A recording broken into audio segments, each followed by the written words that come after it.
Hello dear students. Today I am going to teach you the poem Rain on the Roof. आज मैं आप सभी को जिस पोएम को टीच कराने जा रहा हूँ उसका टाइटल है रेन ऑन द रूफ। और रेन ऑन द रूफ का मतलब होता है छत पर गिरने वाली बारिश, छत पर होने वाली बारिश और उससे उत्पन्न जो आवाज़ होती है, टप टप की जो आवाज़ होती है, उसके बारे में इस पोएम में पोएट हमको बताते हैं। And the poet of this poem is Coates Kinney. और इस पोएम के जो पोएट हैं वो कोट्सकिनी हैं। And he was born on 24 November 1826 in New York. और इनका जन्म 24 नवंबर 1826 को न्यूयॉर्क में हुआ था। So dear student, what the poet has described in this poem, इस poem में poet ने किस चीज़ का वर्णन किया है। Let us study this poem stanza wise। चलिए stanza wise इस poem को हम study करते हैं। So the first stanza is when the humid shadows hover over at the starry spheres। अर्थात जब तारागण पर मेघ मंडराते हैं, अर्थात जब आसमान तारों से घिरा होता है और उस पर मेघ यानी कि बादल मंडराते हैं।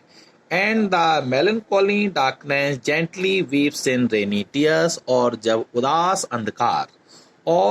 उदास अंधकार धीरे धीरे वर्षा के आंसुओं को रोता है। And the melancholy darkness gently weeps in rainy tears. और जब उदास अंधकार धीरे धीरे वर्षा के आंसुओं को रोता है। What a bliss to press the pillow of a cottage chamber bed. तो उस समय कवि कहता है तो कुटिया के कमरे में तकिए पर लेटने, and lie listening to the patter of the soft rain overhead. और ऊपर छत पर और लेटे हुए हल्की हल्की वर्षा की टप टप सुनने में कितना आनंद मिलता है। अर्थात इस स्टैंजा में पोएट हमको बताता है कि जब तारों से घिरे हुए आसमान पर काले बादल मंडराते हैं और उदास अंधेरा जो है वो धीरे धीरे वर्षा के आंसुओं को रोता है, तो कुटिया के कमरे में तकिए पर लेटकर और छत और लेटकर हल्की हल्की वर्षा की टप टप आवाज जो कि छत पर गिरने वाली बारिश से उत्पन्न होती है, उसको सुनने में कितना आनंद मिलता है, अत्यधिक आनंद प्राप्त होता है। नेक्स्ट स्टैंजा है every tinkle on the shingles has an echo in the heart. Every tinkle on the shingles has an echo in the heart. यहाँ पर कवि हमको कहना चाहता है कि छत के जो टाइल्स होते हैं उन पर जो टप टप की आवाज, बारिश के होने से जो टप टप की आवाज सुनाई देती है, वह दिल में कहीं ना कहीं गूंजती है। And a thousand dreamy fancies into busy being starred। और हजारों सपनों की कल्पनाएं व्यस्त व्यक्ति के मन में उजागर होने लगती हैं। व्यस्त व्यक्ति के मन में हजारों सपनों की जो कल्पनाएं हैं वह जन्म लेने लगती हैं। एंड a thousand रिकलेक्शंस और हजारों पुरानी